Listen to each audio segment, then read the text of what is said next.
Can you repeat that? The the ship. Um, Larry's trip over here from the Philippines was on a ship that was overloaded uh, with too many people, and unfortunately, a couple of people died. And he talked about the stench of the death and just people getting sick, and it was a hard trip to come to the United States to pick gold off trees and money off the streets. Uh, was the story that was being told, and to come here and then just to get exploited for the profit of others. Um, what was the question again? What did he after coming here?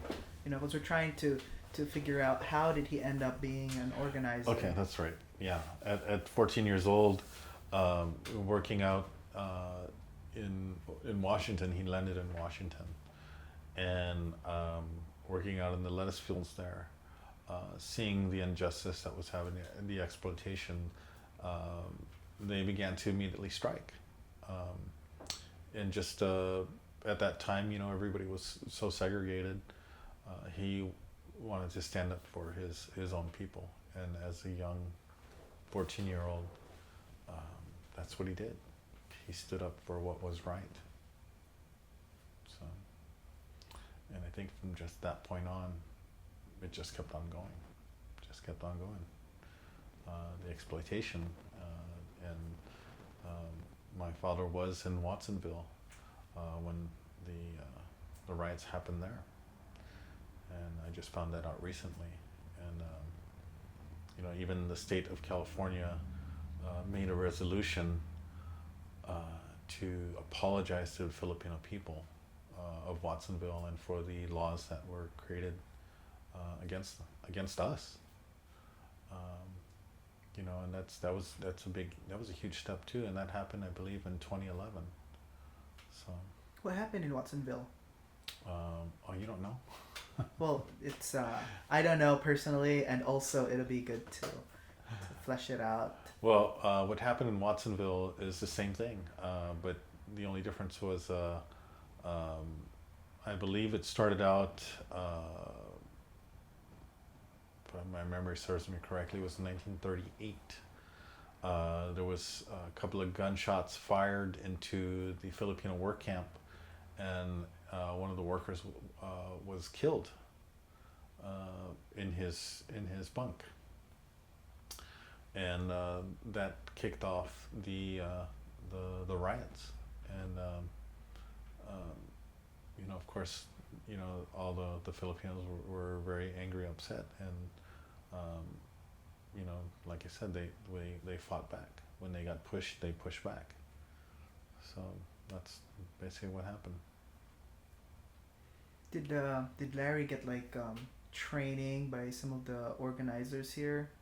How was his journey in the labor movement, and how did he end up becoming one of the labor leaders? Well, I think that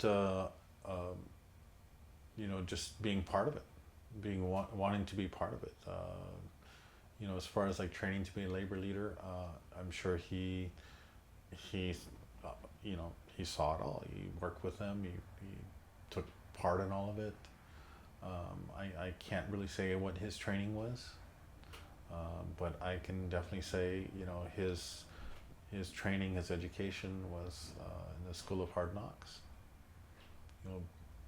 Being out there and actually doing it. Was he part of some clubs or political organizations aside from the unions?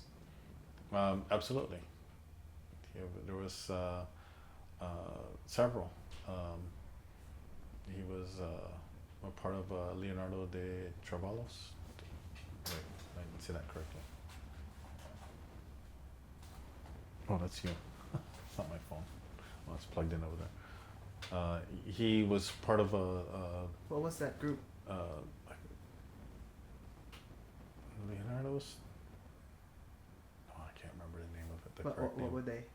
Oh, he was part of a fraternity, the Brotherhood, and these fraternities were they helped protect each other. They gave each other, the brotherhood. Like I said, when the Manongs came, they were single males. So when they passed, there was no one there to take care of them, and they these brotherhoods, they would pay into, give a couple of cents each month into the fraternity, and the fraternity would bury them, and they would have a formal burial, dressed in their uniforms and so on and so forth, and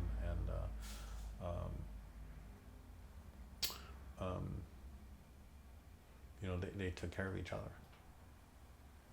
So. What was other groups that he was involved with?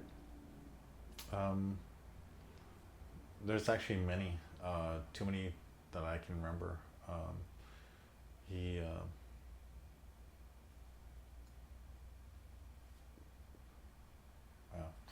Like some of the maybe more like familiar ones.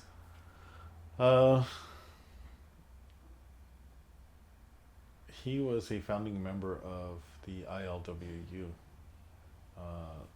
Local 7 in Washington. I have a long list of the Longshoremen? Yeah, International Longshore Workmen's Union, and he was a founding member. He became vice president of ILWU. Was he part of? Because I know Longshoremen, they were organized by the Big Bill Haywood, International IWW, Industrial Workers of the World. FAPA. Are you talking about Larry? Yeah. Founded FAPA, the biggest political alliance. Mm-hmm. Oh, but now specific on the ILW, because if I know the Longshoremen were part of like political organizing. Yeah. So do you know if he was part of any of their political affiliations? Yeah. Yeah. Actually, before ILWU, the precursor union to that was the CW, the Cannery Worker, Agricultural Worker Union or something like that. He was a founding member of that, and then that later on progressed into ILWU. Larry was very political. He took part in many political groups. There's a lot of them. I do have a long list of them, but that I'm saving for the book. But there's so many. I can't even think of any right now. He was a founding member of FAPA. Became the first president of FAPA, and then became the director of FAPA. That's the FAPA, American Political Association. Yeah, Filipino American Political Association. I actually have the plaque. We'll take a look at it. Maybe the last thing, just for now. I don't know where it's at. What? I know. Just the last thing, it would be what was like to you? What do you think was Larry's vision? For our people here in America, and even maybe in the Philippines. I don't know. What do you think was What's his vision? Yeah. Let me tell you what his vision was. Larry's vision was to bring the Filipino people together and have them work as one to bring the Filipino people up, to get away from all the racism and the fact that we're set aside, that we are a people, we're a force to be reckoned with, and that we have a voice. Some of his dying words were actually to Sid Velador, and he told Sid to help bring his people together. And to really understand that is to come back, go back in time, back to when he first came. And because the tactics that the farmers used was to segregate, and not only to segregate but to compartmentalize. And when you compartmentalize, how you do that is you take the Filipinos that came. Well, a lot of the first Filipinos that came, I believe, were who were the first ones? Pensionado. Huh? Pensionado. Pensionados, yeah. Because I was about to say the Baisans, but I think they were the second ones who came, and then the Ilocano, and then the Tagalog, and so on and so forth. But I'm sure there was little groups of each, but understanding the tactics of compartmentalizing people, you put one group against the other, you have more control. You don't know, you're paying this one 2 cents more than this one. Well, it makes them jealous of each other and makes them fight, so they segregate and they're separate. So, unfortunately for the Filipinos, that we have so many different regions. Well, that's not unfortunate, but fortunately we do have many different regions, over 1,000 islands to visit. And knowing that tactic and using that against the Filipinos, when my father would talk, he would say that he would put himself in between the groups, because who wants a Baisan to tell Ilocano, what to do, and they don't speak the same language, and so the communication barrier is there, and then people get upset and don't understand, and so on and so forth.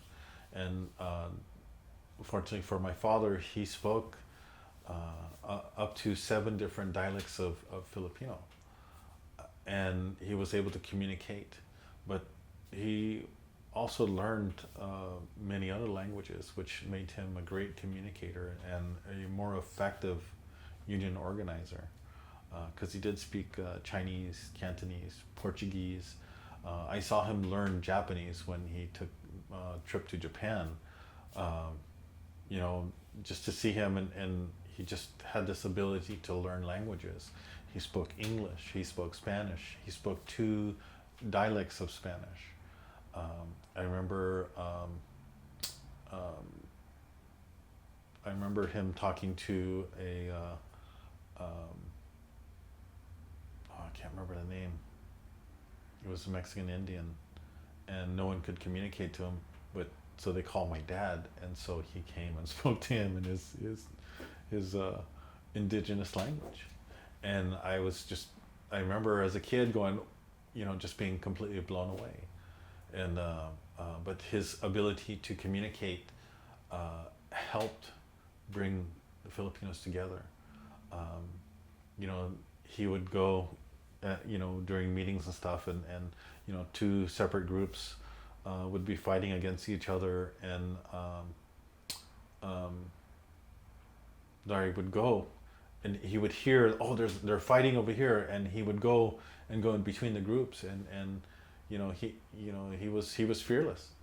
My father was fearless, and he goes, if I get beat up, that's my own thing, but I'm not afraid. And he would go and go break up the fight and go stand in between everybody, but in the end result is that he would bring them together, and that's what he wanted. He wanted the Filipinos to be together, and that's why the one thing, he was so accepting of other people, because he understood people. He taught me to treat people the way I want to be treated, and and that's why I think it's funny to me, like people, young kids get excited. Oh, you're Johnny Itliong. I'm like, yeah, I am, but I'm just like you. Come here, give me a hug, high five me, Facebook me, man. Come on, my number's there. Call me anytime. And I'm busy, but let's be friends. And oh, You're good. I broke it. No. I said, let's be friends, because that's that's how I was taught. That's let's be friends because that's how I was taught. Um, that's how I grew up. We had so many visitors at our house. We had so many people stay with us. Our house was always open, and just all groups, ethnicities, everything, everybody was at our house, and I I loved that about my dad. I love that, and I'm the same way too. I've had so many people come stay with me. Same thing, it just goes on. It's fine. But he wanted to treat everybody equally and fairly, and he. I was told by a person who knew my father. Um, he said, "Your dad never met a stranger," and just no words could be more truer than that. He never met a stranger.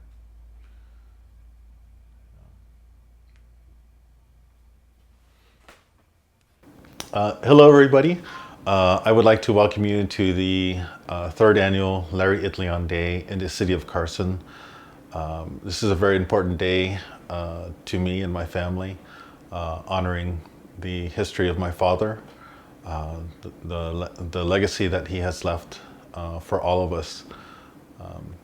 This is important to every Filipino here in the United States, and also to every American in the United States. His work has affected every working person in the U.S.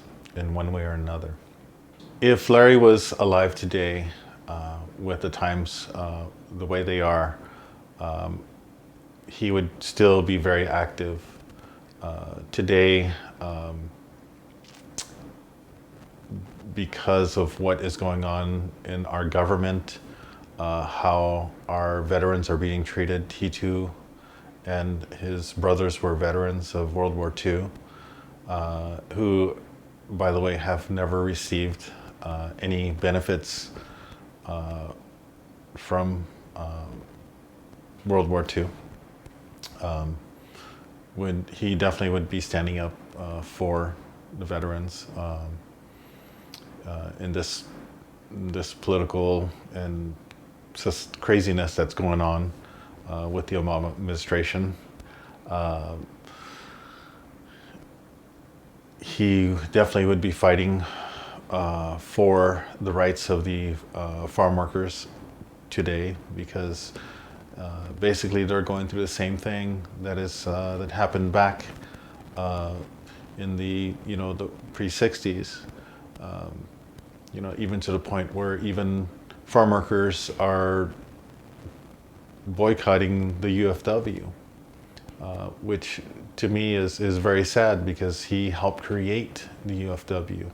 He was the one who initiated the strike September 8th in 1965 that changed the whole agricultural industry, which is the largest industry in the United States. And today, now, the whole dynamics of it has completely changed. Everything that he's fought for then, you can fight for right now. The importance of what Larry did is more than just standing up in front of everybody and saying, let's come together and fight against this. His strength, his honor, his legacy is still prevalent today. You can see that many Filipinos now who come to the U.S., it's much easier for them, much easier for the second, third generation. Basically, we're all standing on the shoulders of the Manong generation, as I quote from a good friend of mine, Mark Polito. It's taken many years to get this far, and because finally we have taken huge steps electing our first Filipino assemblyman, Assemblyman Rob Banta. His first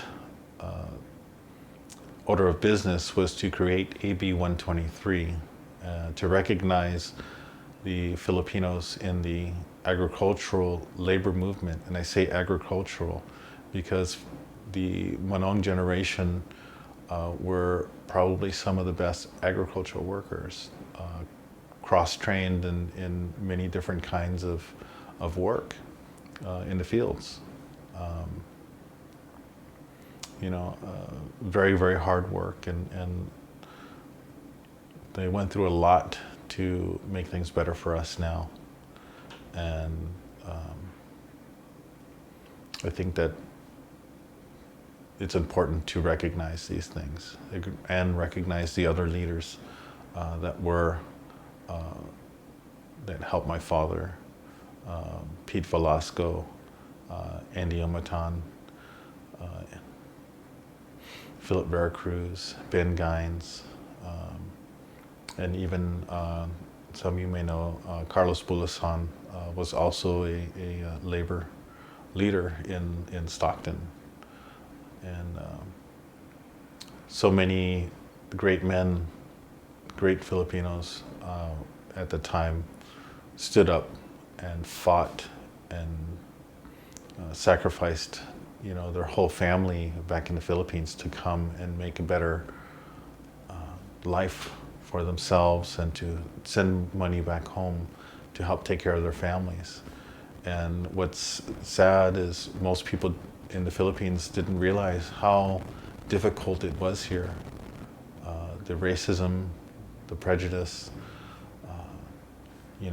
the anti-miscegenation laws that were created, banning Filipinos from marrying whites, from getting married at all.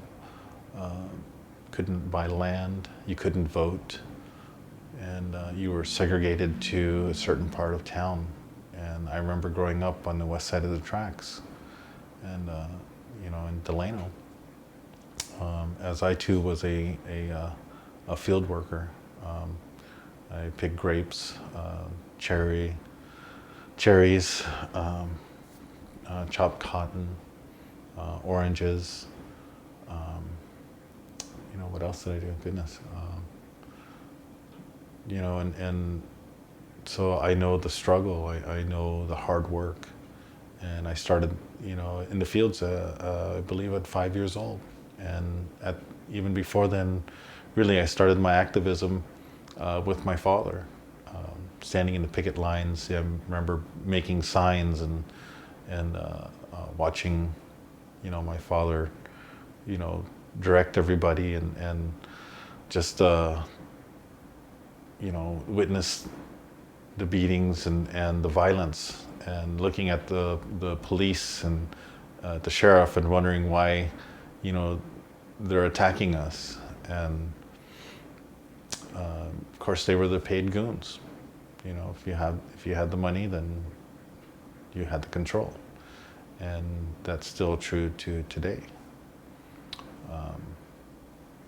But again, we're here to honor the history, the fight, the struggle, and the struggle continues. And to this day, I'm fighting for the rights of people, and will continue to do that for the rest of my life.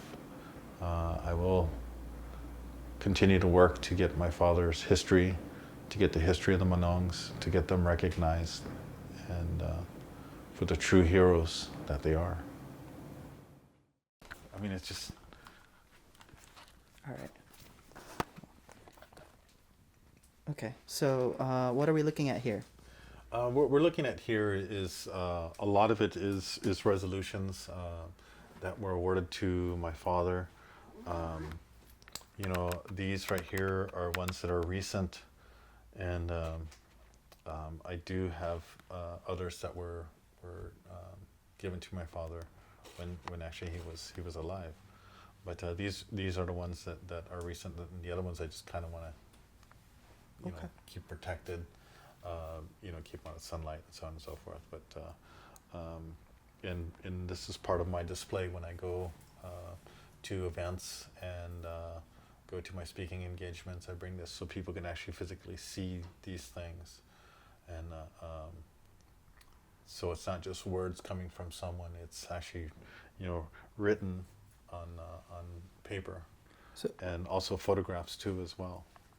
so this one right here. Let's start with this. What is this? That is the proclamation to the city of Carson recognizing October 25th is Larry Itliong Day, and that now is a resolution, and I believe we'll be receiving that this year. Um, so you know, the proclamation is just proclaiming that it is for the year. A resolution is a continual resolution. It for the rest for time from For that time. that time on. So Forever. forever. Yeah. that's October the word. 25. Yeah. What about this one right here? Okay. This one was awarded to us by the city of Los Angeles, recognizing Delano Manong Day, which recognizes the fact that it was the Manong generation that started the Grape Strike. Of course, Larry being the leader. Also recognizing Philip Veracruz, Pete Velasco, Indio Matan, and Ben Gines. And as you can see, all the members of the city of Los Angeles, they all signed this, and we're all very happy to participate in this recognition. What about this one? And here we have the county of Los Angeles recognizing Larry Itliong and his work as a leader, and just being a great guy. What about this one right Here here? we have the Agmayani Village Pilgrimage Organizing Committee, and that's to recognize, of course, the Delano Manong Day, and this was actually recognizing the Delano and the Filipino Hall where it actually started. So that's in Agbayani Village. So What about this one? same, and this one is a little bit different. This is a resolution that was given to Larry on Cesar Chavez Day, because without Larry, Cesar would have never become the icon that he is. Larry was the one who started all. This is to give him that recognition that he did start it. He did ask Cesar to join him, and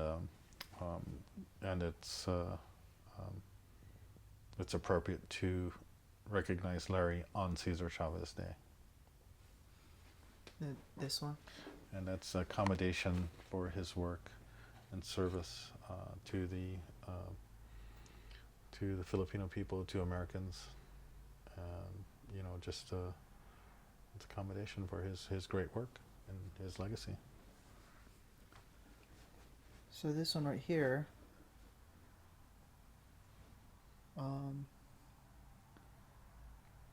Our photos. See.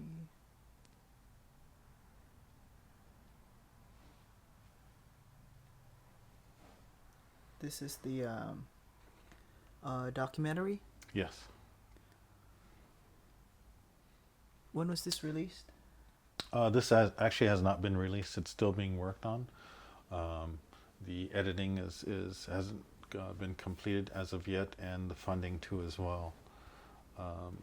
So it's still being worked on. Marissa Roy, who her father was actually Manong as well, and they lived not too far from us in Delano. She's still working on it. So. And this one is. That's actually the first Larry Itliong Day. We held it on Sunday, October 24th, because it was the 25th was on a Monday, and that's why the date's a little bit different. so that the kids, the school kids, can actually attend the event. And this was the event in Carson. The photos. And these are just of different times, different places. What was he doing at the convention, the Democratic convention? Well, Larry was actually the first Filipino delegate to Jerry Brown. And this was, and Cesar Chavez actually was a delegate as well at that time.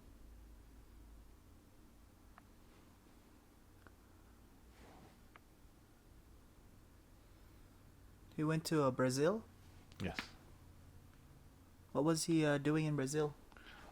He went to go help the Brazilian farm workers over there, help organize them and give them advice.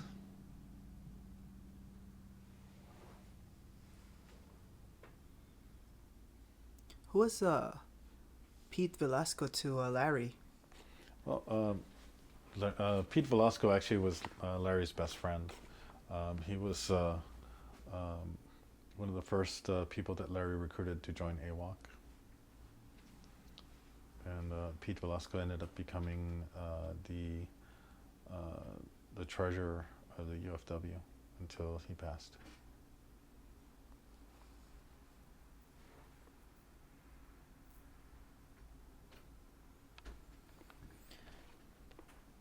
So, Let me get my guns now. yeah. So talking about You crazy. talking about fighting for your country, right? Mm-hmm. And then talking about the history, the track record, proof that on again and again has shown that if you are not white in America, you're treated differently. Yeah.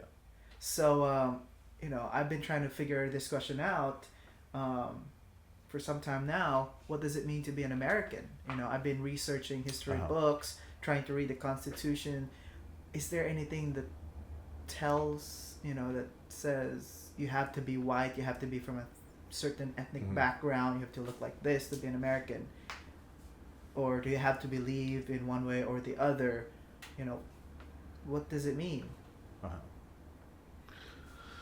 So, what does it mean to be an American? Wow, that's a very big question.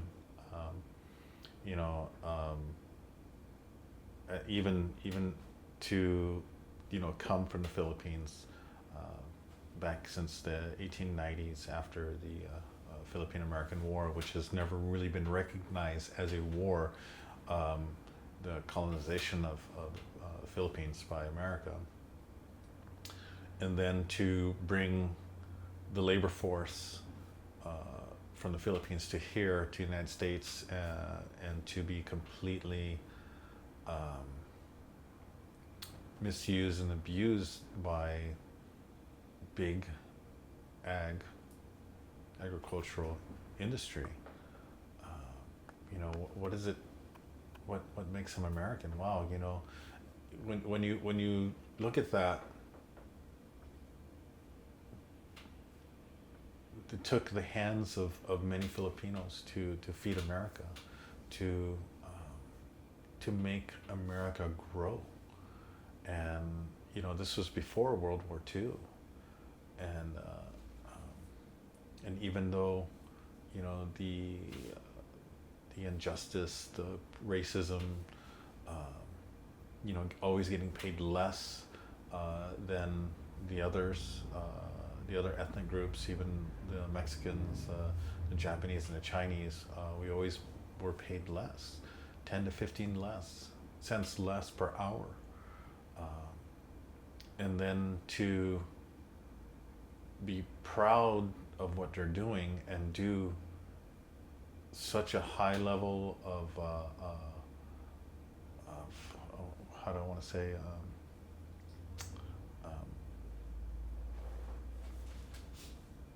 high level of skill in the agricultural fields.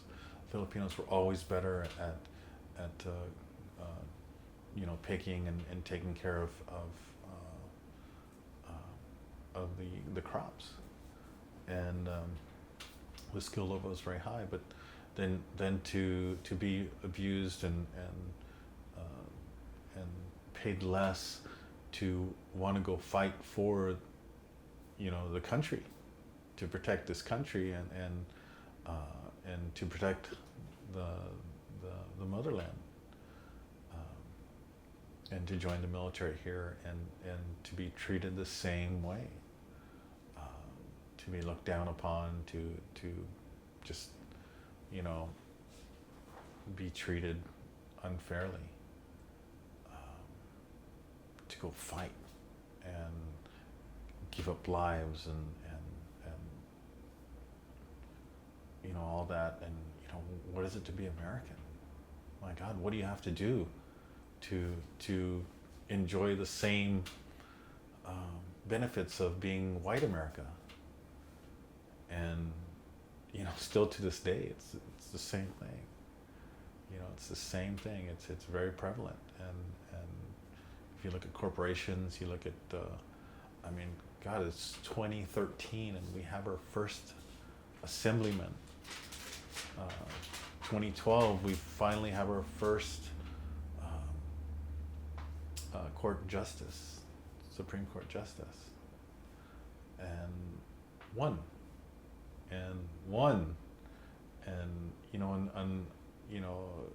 slowly as we move up, very slowly,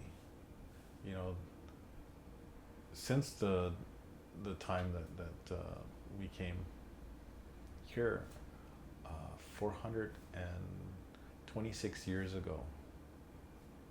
426 years ago, first Filipinos came to the United States, and 426 years to get a single Filipino in the House, in the Assembly.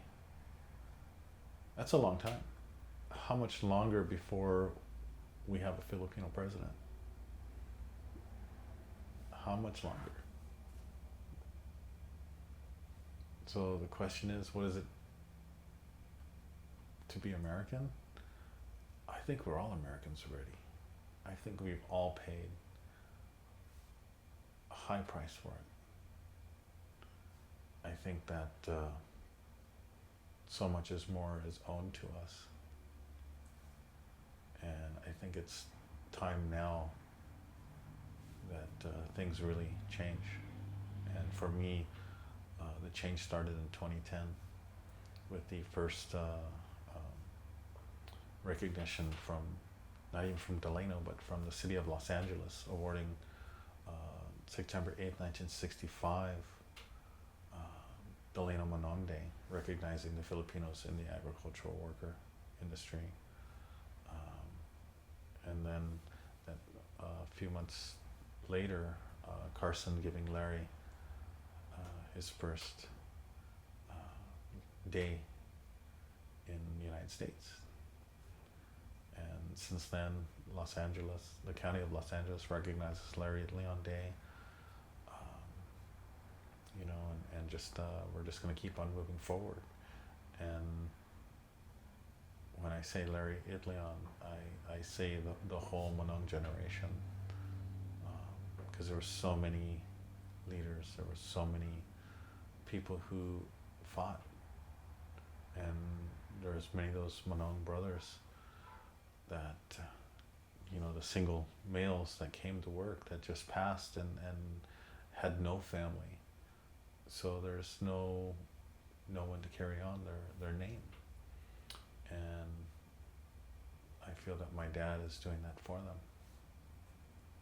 And this is why I'm doing what I'm doing, to recognize and honor those who have passed, who worked hard, who worked their lives and gave up everything to try and make a better life.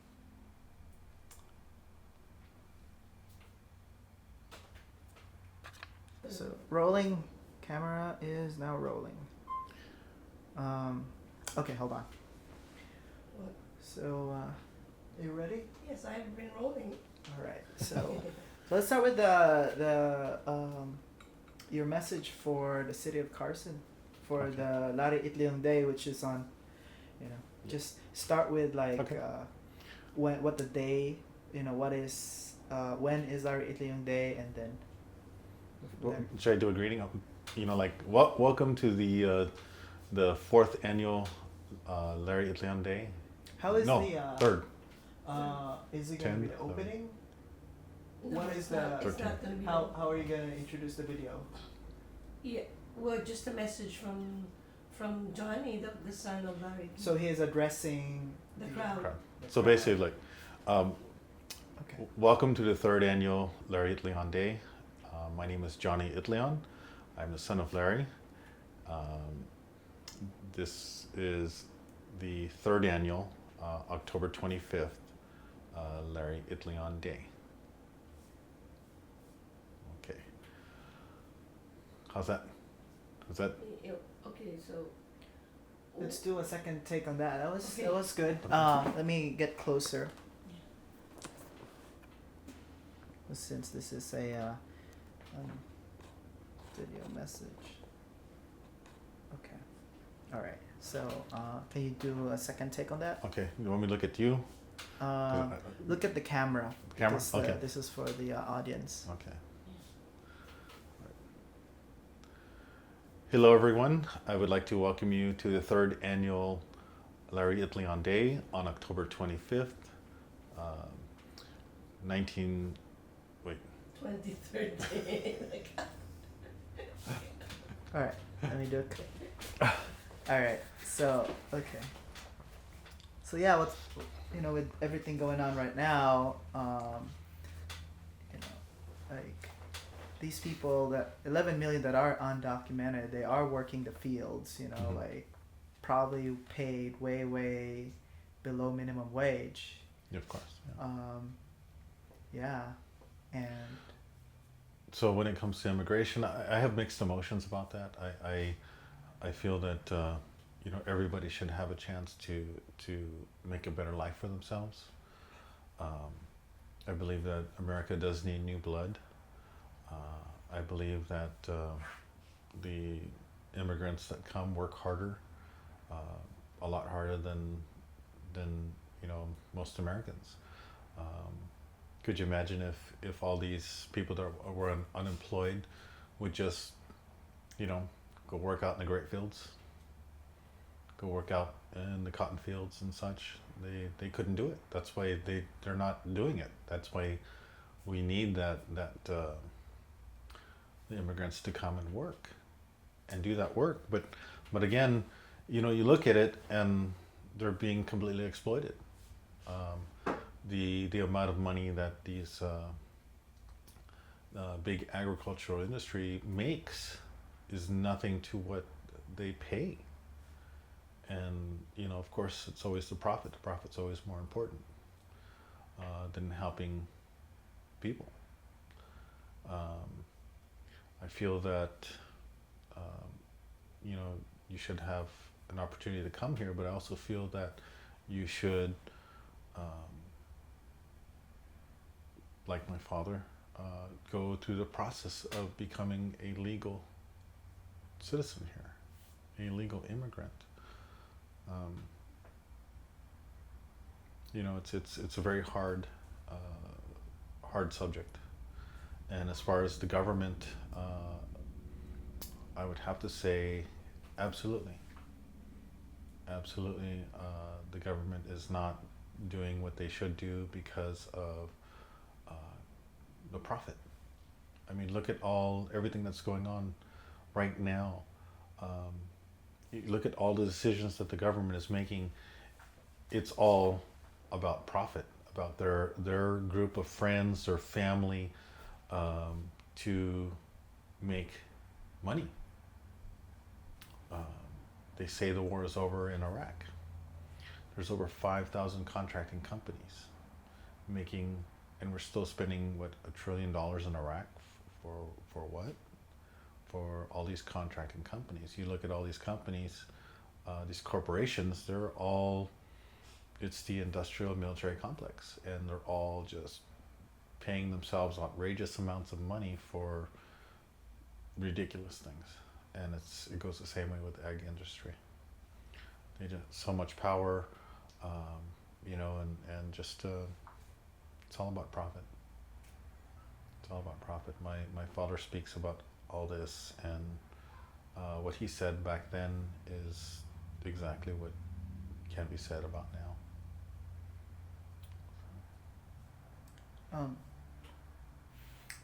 Can you kind of explore what happened, like both sides, Filipinos, Latinos, and other ethnic groups were exploited, just like now probably. Mhm. There's so much immigrants from different backgrounds being exploited too.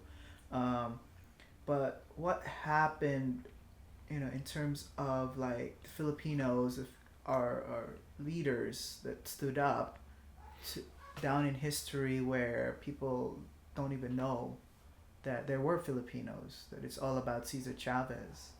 Well, what happened with that? Again, it goes back to our history here, the way we've been treated, pushed aside, and not recognized. It took Larry to get the grape strike going. It took the Manongs to walk off the fields, and to start this grape strike. Of course, the season before in the Coachella Valley, AWOC led a strike there, which Larry was at, and Ben Gines and Pete Velasco were there in what did you say? Strike. Yeah, in Coachella Valley. Sorry. Gave them the motion to go strike in Delano, because this as the season came this way, Delano was the next place to strike, and of course there was always more Mexicans here. There was also the Bacaro program that was going on to bring Mexicans here to work, and so it took the Filipinos to get it started.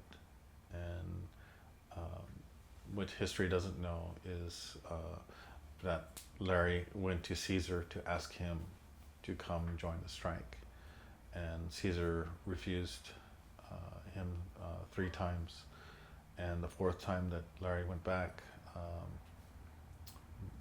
his wife Helen and Dolores had Caesar call a meeting at the Guadalupe Church in Delano, and the union voted overwhelmingly to join the strike, to join the Filipinos, because it was very violent, and they wanted to help. And as the story goes, Caesar still did not want to do it, but he did it anyway because his union was going to join the strike with or without him. And so they got together, and it was the 2 unions, NFWA and AWOC. NFWA is the National Farm Worker Association, and AWOC was the Agricultural Worker Organization Committee, which was a union that was created by AFL-CIO. So it was a recognized union by a union leaders, AFL-CIO. And let me back up a little bit. And AFL-CIO got involved in the grape fields because the Teamster Union was getting involved in the fields too. So they were trying to, capitalize on that too, to make their unions much larger.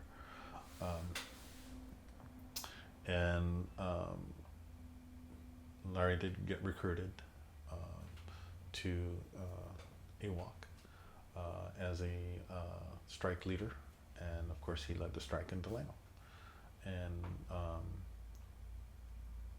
it was because of him crossing the racial barriers and asking Caesar, because back then it was very segregated, Filipinos here, Mexicans here, and whenever one would go on strike, they always used the other group to be the strike breakers. And Larry knew that, if they went on strike, and Caesar came in and started working, that it would never work. So he had to go to Caesar and get him to join, and he did. And because they joined together, they were able to defeat the agricultural industry, but at the expense of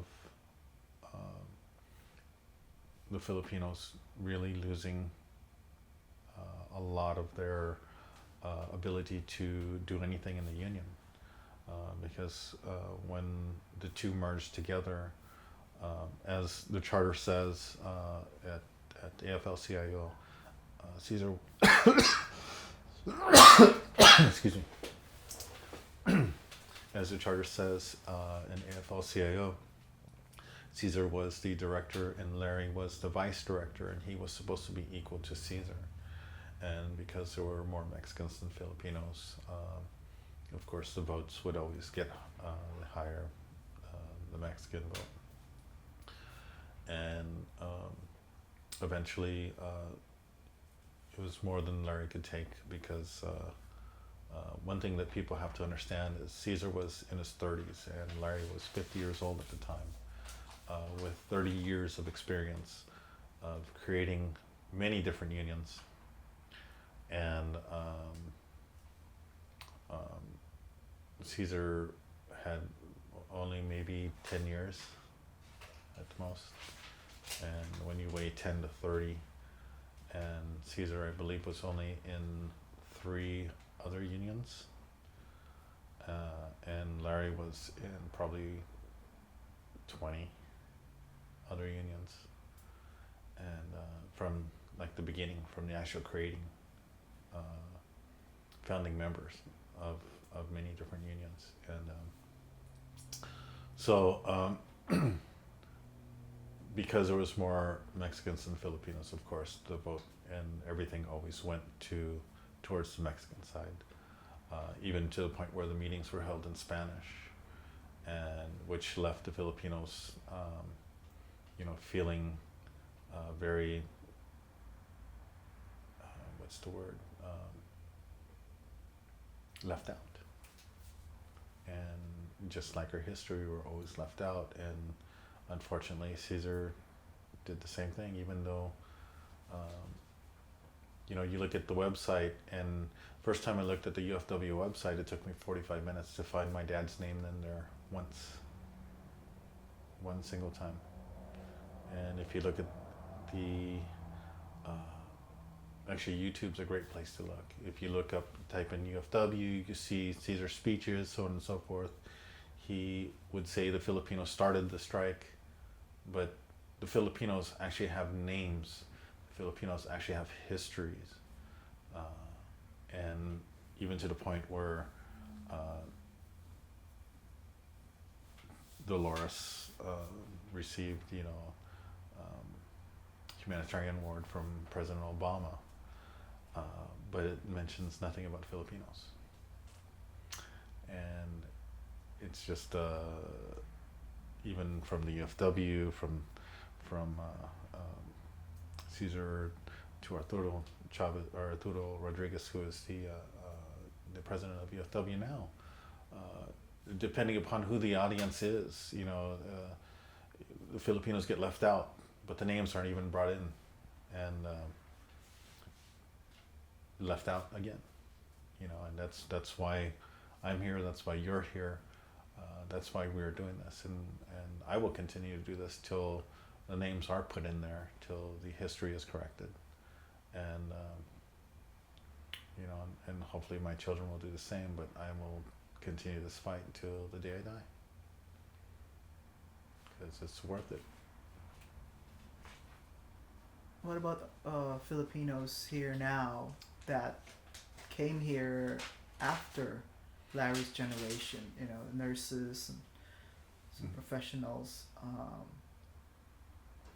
Do you think they're aware of this history? Well, of course not. This history needs to be there. There is a lot of information out there. A lot of it is wrong, even to the point where I've been misquoted or just just was written down wrong or whatever. We're trying to.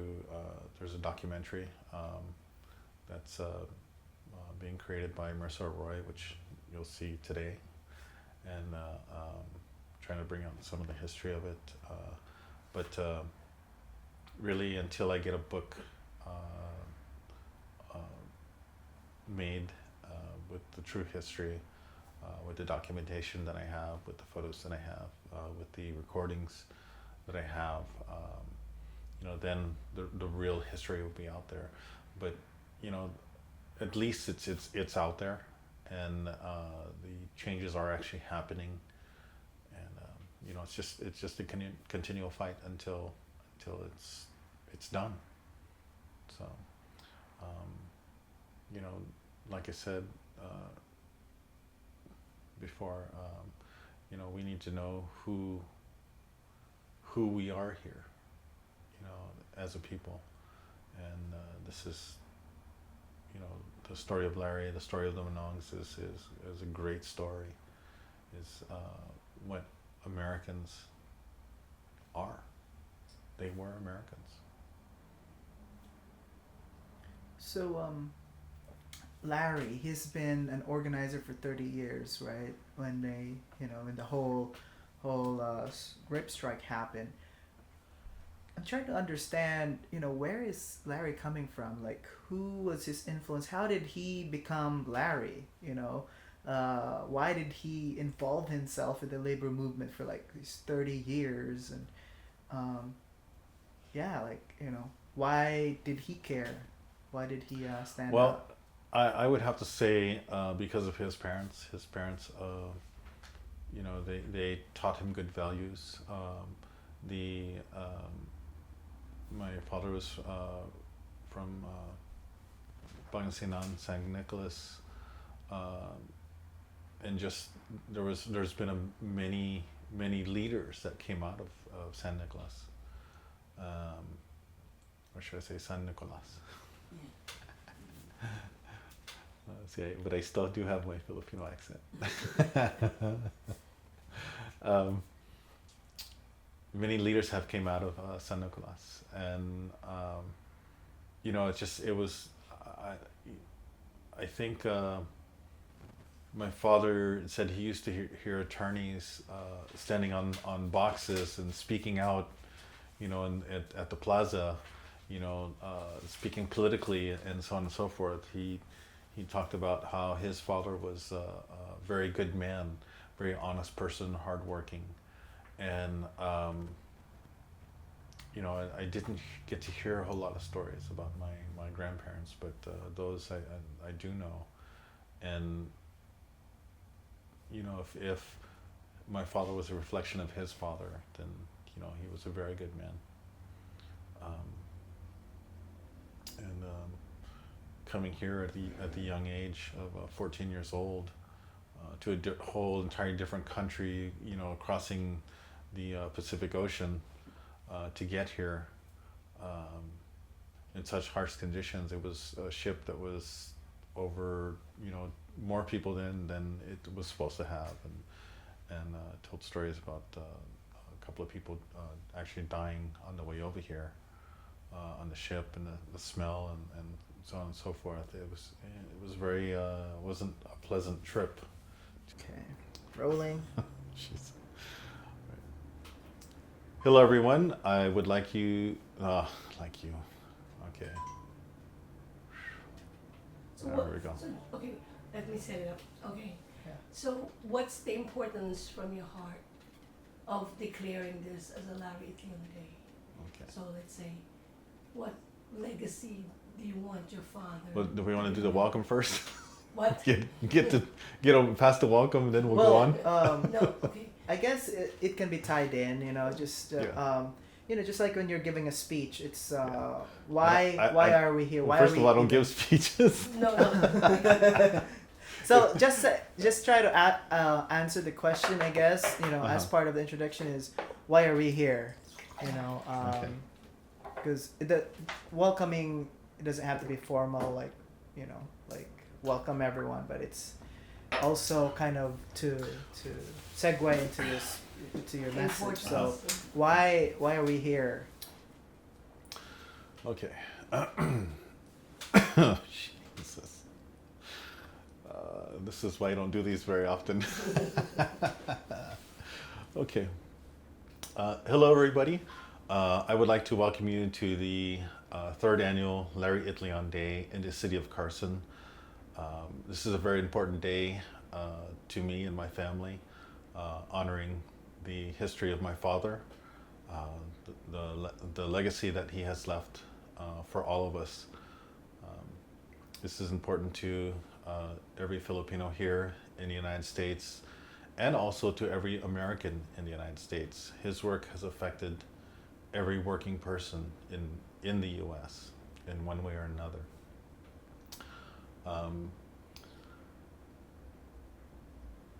Oh shit! All right, that was good. That was good. That's my place. Shit. That was good. Okay. So why? Okay. Why? What if he was alive today? What would you give him? What would be your birthday present? Well, I don't know, to be honest.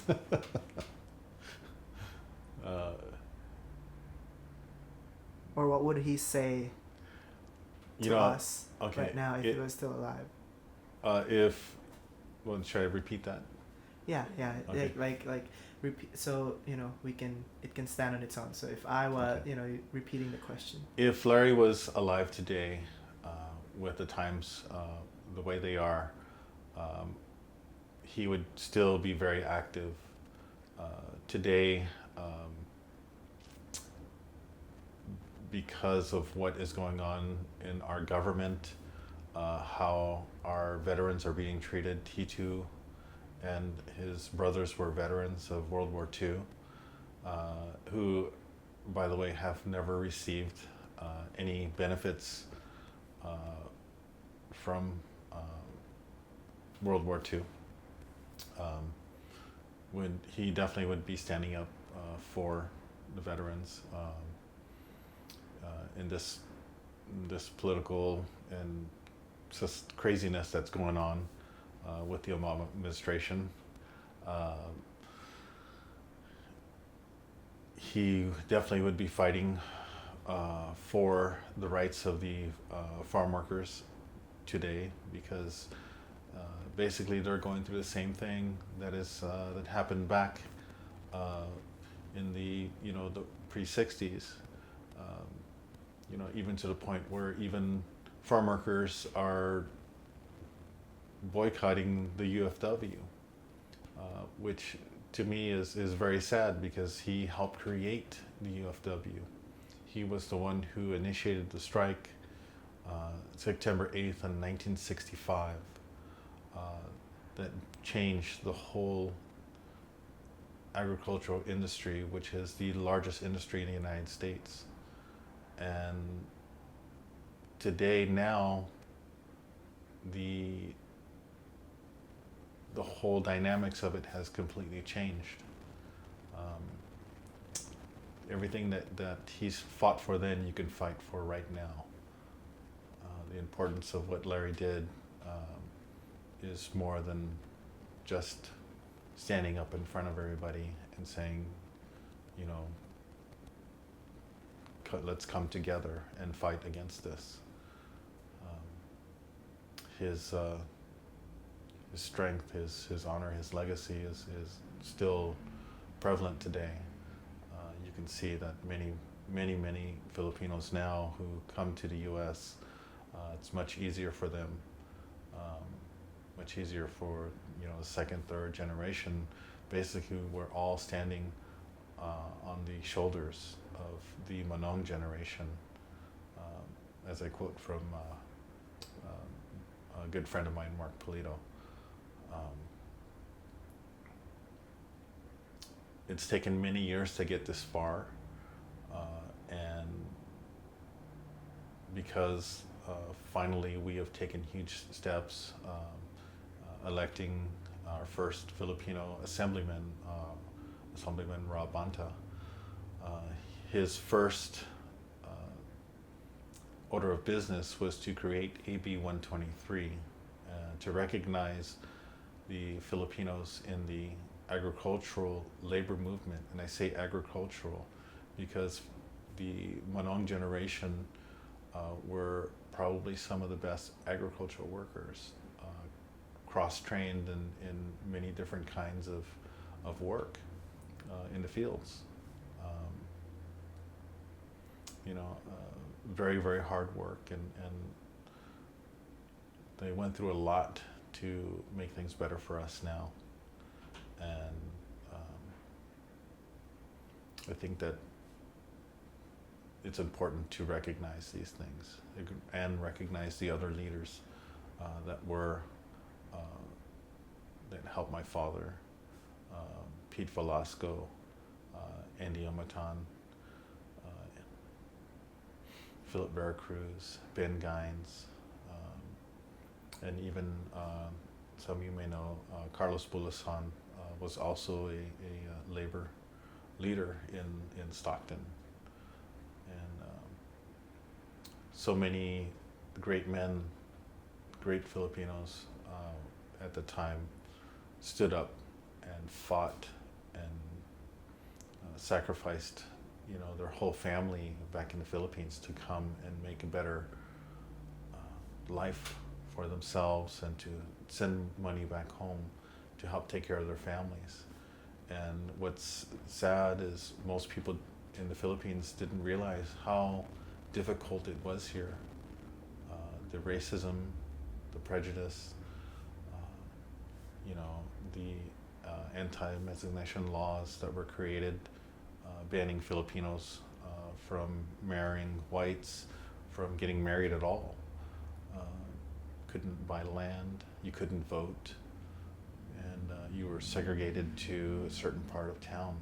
And I remember growing up on the west side of the tracks, and in Delano, as I too was a field worker. I picked grapes, cherries, chopped cotton, oranges. What else did I do? Goodness.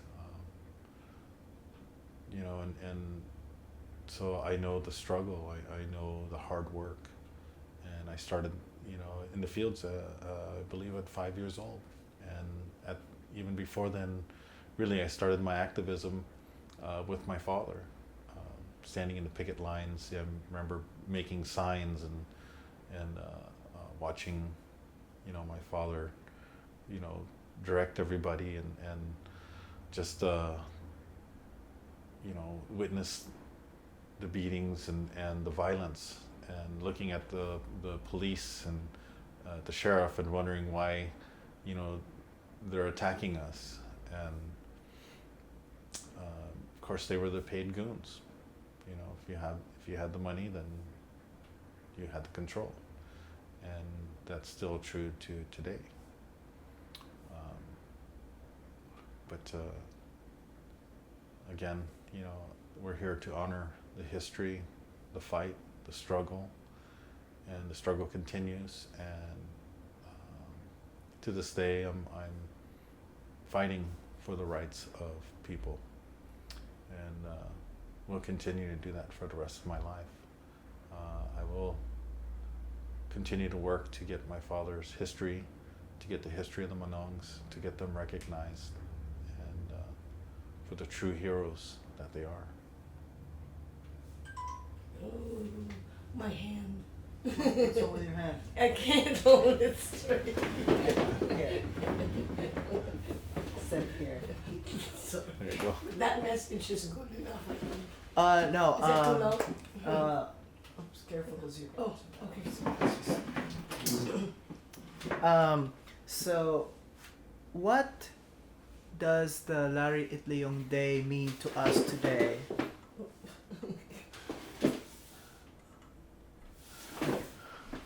Am I in the same position? Yeah. What does it mean today? To us right Okay. now. All right. what does the Larry Itliong Day mean to us right now? It means that we do have a history, something to be proud of. I know for most of my life, not having really a history to grab onto here in the U.S., other than knowing my father and my uncles. Again, Philip Veracruz, Pete Velasco, Andy Umatan, Ben Gines, and these, they were my uncles, and they were family. What does it mean? It means that our lives are much easier, our lives are better. It means that we can stand up and say we do have heroes that we can look up to. And these are real heroes. These are heroes that didn't get paid like our baseball, basketball, and football teams. These are real men who, most of them fought for our country during World War II and Vietnam and Korea, and fought to protect the homeland of the Philippines.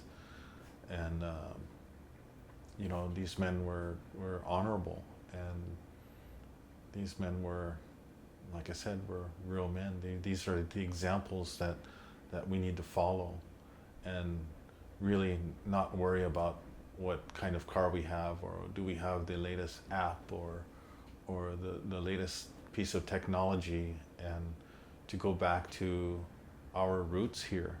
And our roots here are strong, fighting men who stood up for others, stood up for those who couldn't stand up, stood up for those who were afraid to stand up, who were just everyday people and wanted help and needed help and didn't know how to go about doing it. These were the leaders, and there were so many of them. And it's something to make us be proud about our people.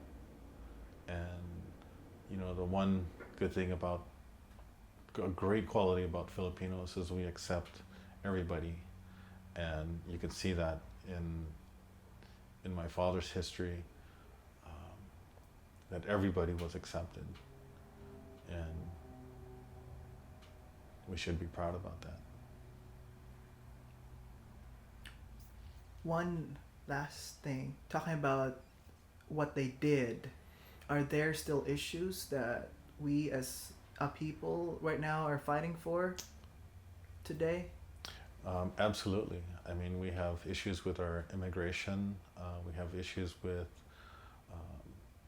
the actual labor laws that are actually written that still don't protect the farm worker. And because our government is not doing their job to protect them. And like I said, even the ones who are supposed to be protecting them, they're getting boycotted as well. So I was not surprised to hear that, because when I go out to Delano, to Kern County, to Tulare County, and I physically talk to farm workers, and the representation is not there. And that's very disheartening. And I only wish that I was able to fill my father's shoes in that respect, because the ones who have taken over or who are running the UFW, well, it's not even really UFW anymore, it's their foundations. And so basically they're really out there to try and raise money. And the same issues are out there now. And these people need to be protected and need to get what they deserve.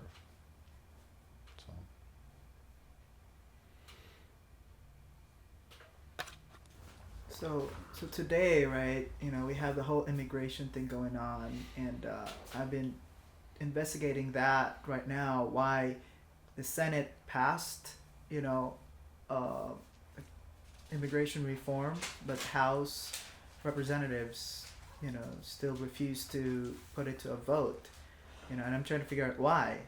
And a friend of mine. Johnny's I'm tired. Yeah. Excuse me. See, I just did a chance. Sorry. Anyways, so my friend told me that maybe some of those representatives benefit from not having an immigration reform. And one of those probably the agricultural industry. Hiring people that have been here but have never received their recognition or proper documentation. What do you think is going on there? Is there a possibility that the reason why they're holding off immigration reform is they don't want to legalize all the farm workers right now that are being exploited, that are picking our fruits and vegetables? To be honest, I have mixed emotions about it. I feel that that our country needs new blood. I feel that like many of Americans, we're all immigrants here, unless you're Mexican, you're American Indian. Those, they were here only just a little over 100 years ago. This was their land. And actually, no, it's longer than that. Way longer. Yeah, way longer. Scratch that. Okay, let's start over again. Actually, let me get a drink. Okay.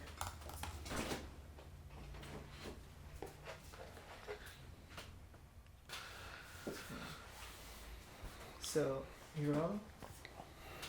No, okay. So, wow, it's crazy. So you went to the local stores there, Yes. and so these are just typical stores, right? These are just typical stores. Clothing stores, drug stores. I remember going into, what's the name of the store? Western Auto. And I remember they used to always follow us through the store, like physically 2-3 feet behind, and just watch. And we'd be, I was probably, 6-7 years old, and I ride my bike over there looking for, a tube or parts for pedals or whatever,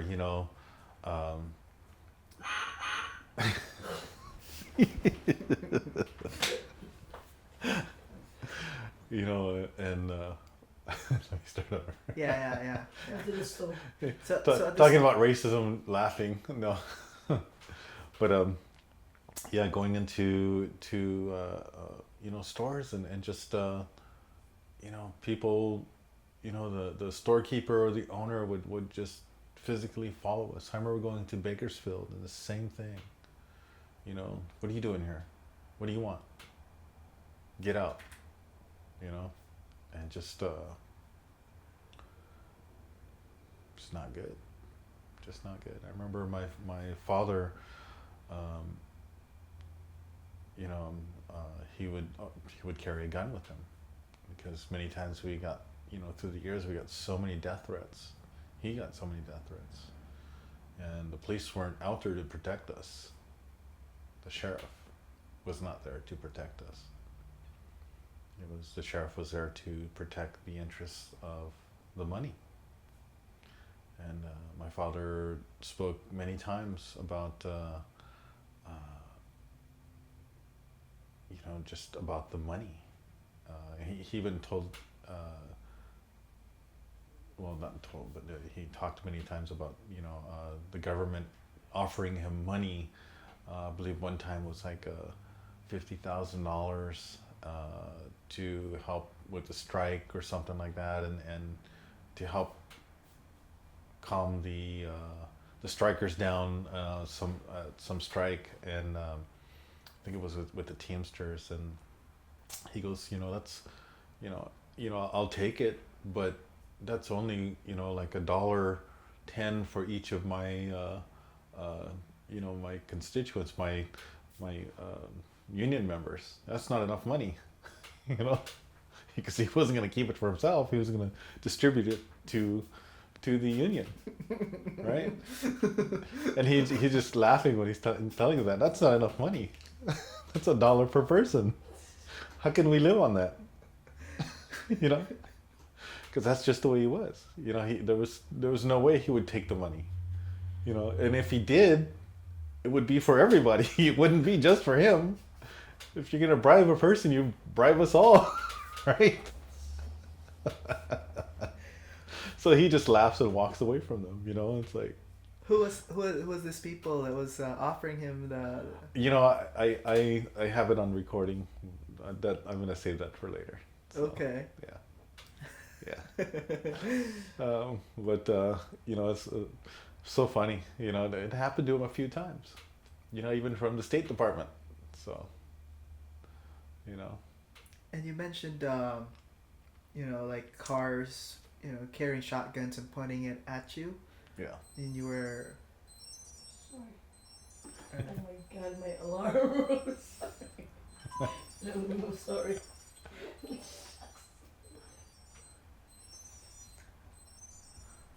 So, have you been back to Delano?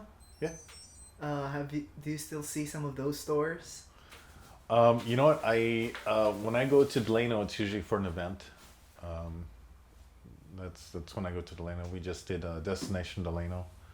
On September 8th, we're usually there speaking.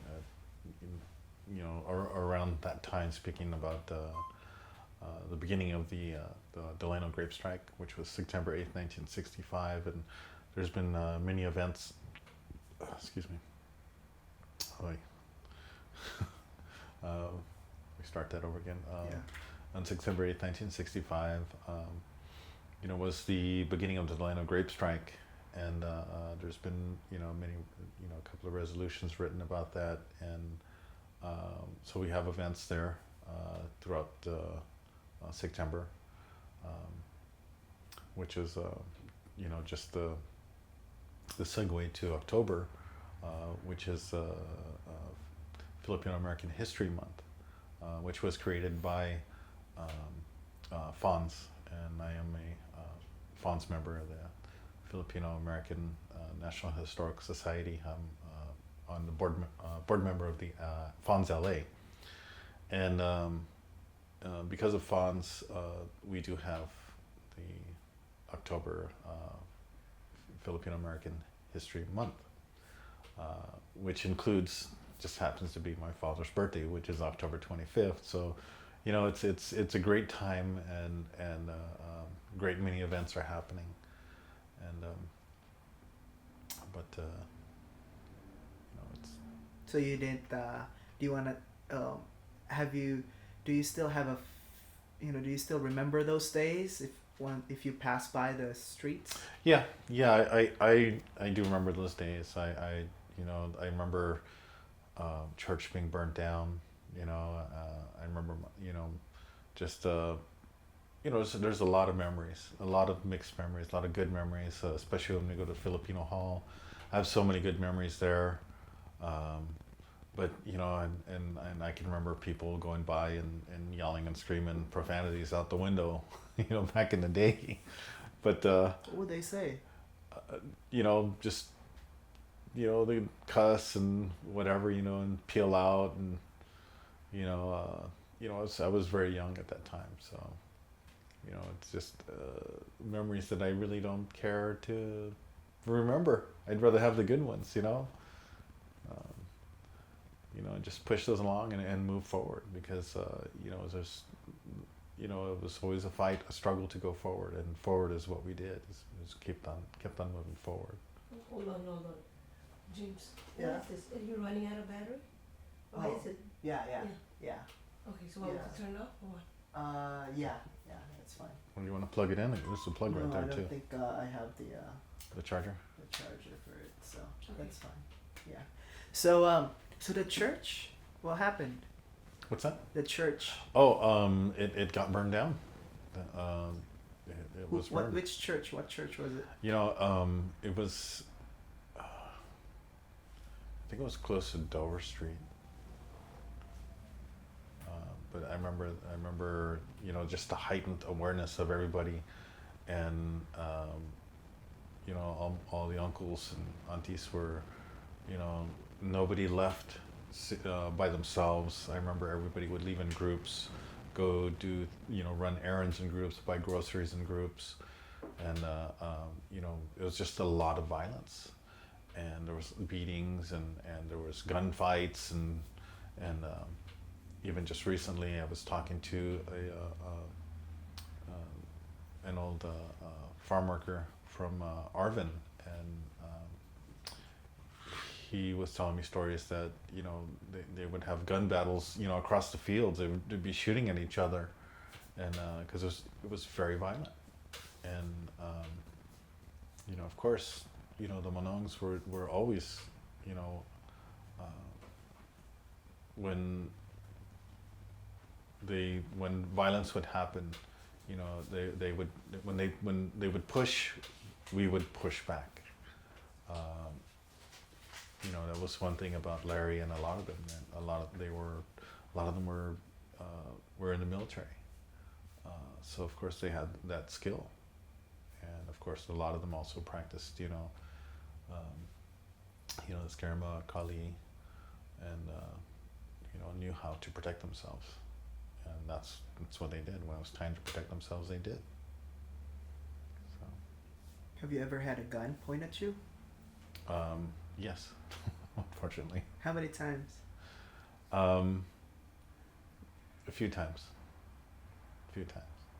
What did they say? Like, was it a shotgun?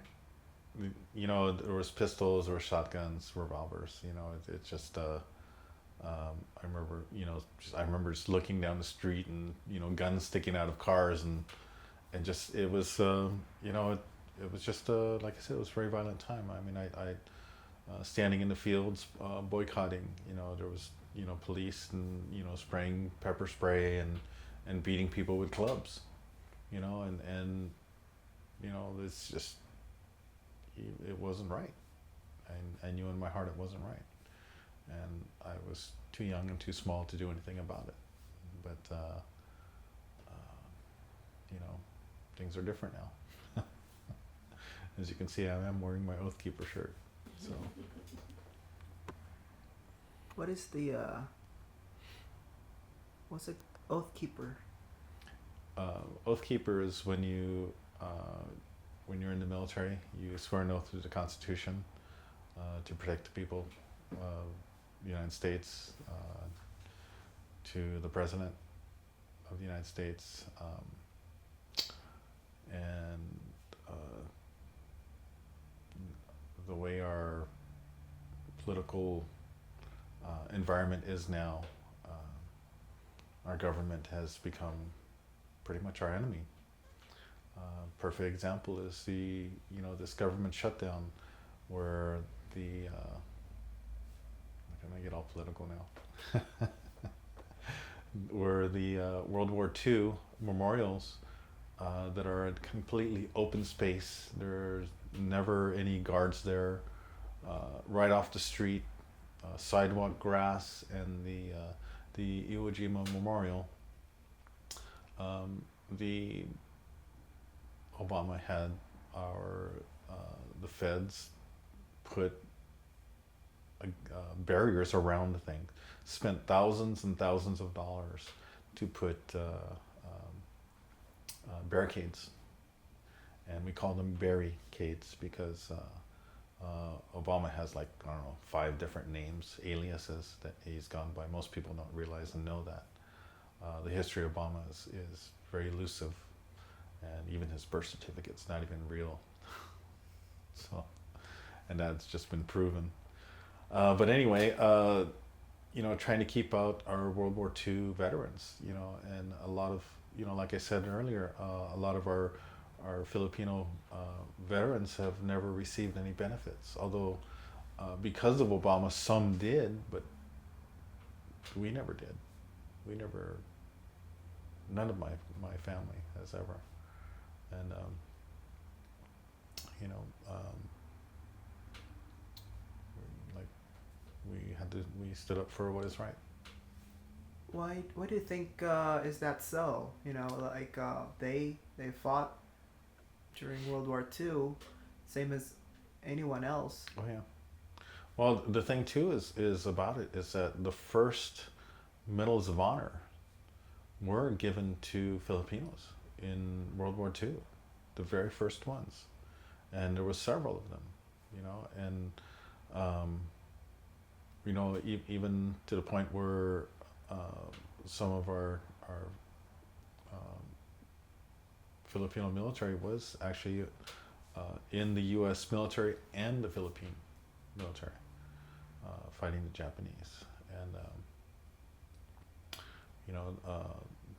they make such a big deal about MacArthur going back to the Philippines and the armed forces going back there, but the main body of the people that went to the Philippines to liberate the Philippines were Filipinos.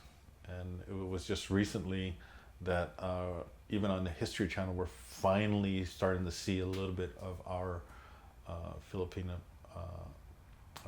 scouts, the history of what exactly they did to help liberate, the captured soldiers, liberate the Filipinos back at home, and they make it sound like it was all white America who did all that, and they left us out. I mean, that has just been the track record of America.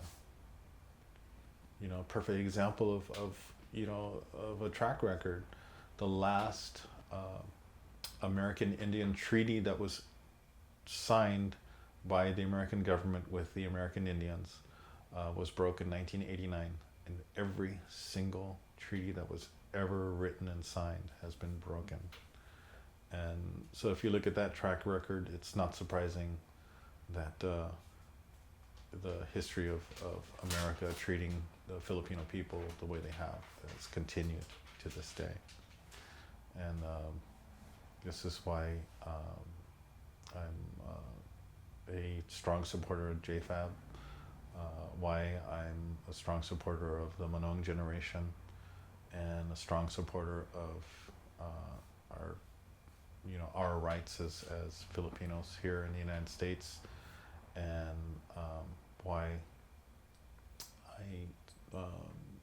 am a strong supporter of the Constitution, and specifically the Second Amendment, which gives us the right to bear arms so we can protect ourselves and not depend on the police or the sheriff, who basically stand up for profits of people and corporations, and I can go on and on about this, but All right, I have let me get off camera and do this. Okay. All right. So, as a first generation immigrant here, being here in the U.S. for like 6 years, there's so many things going on right now, and there's so much in history that I'm barely learning. And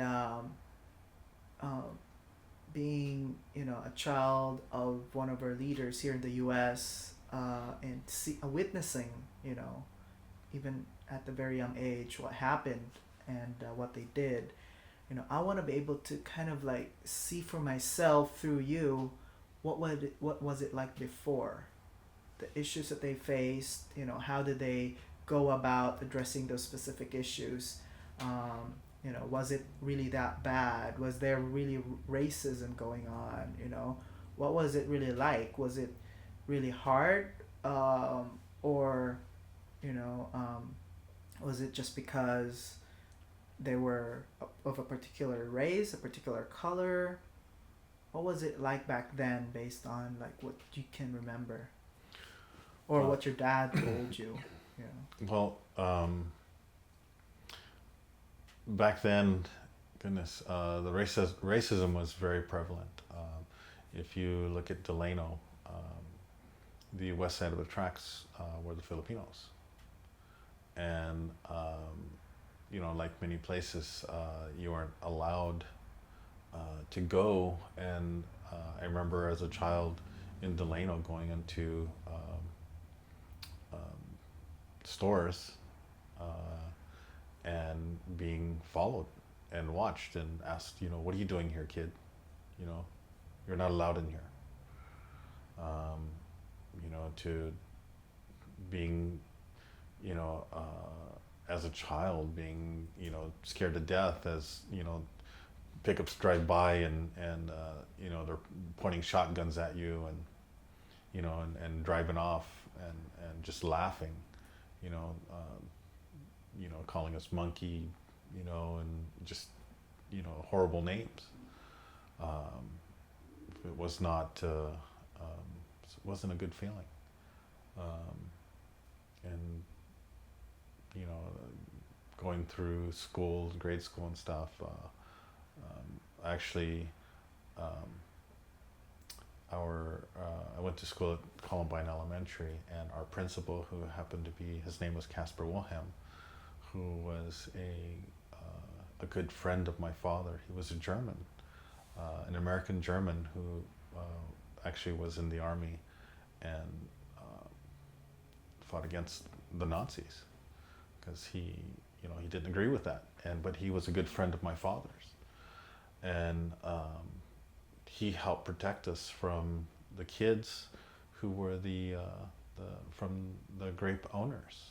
And my father also didn't teach us how to speak Tagalog or Ilocano because he didn't want us to have an accent.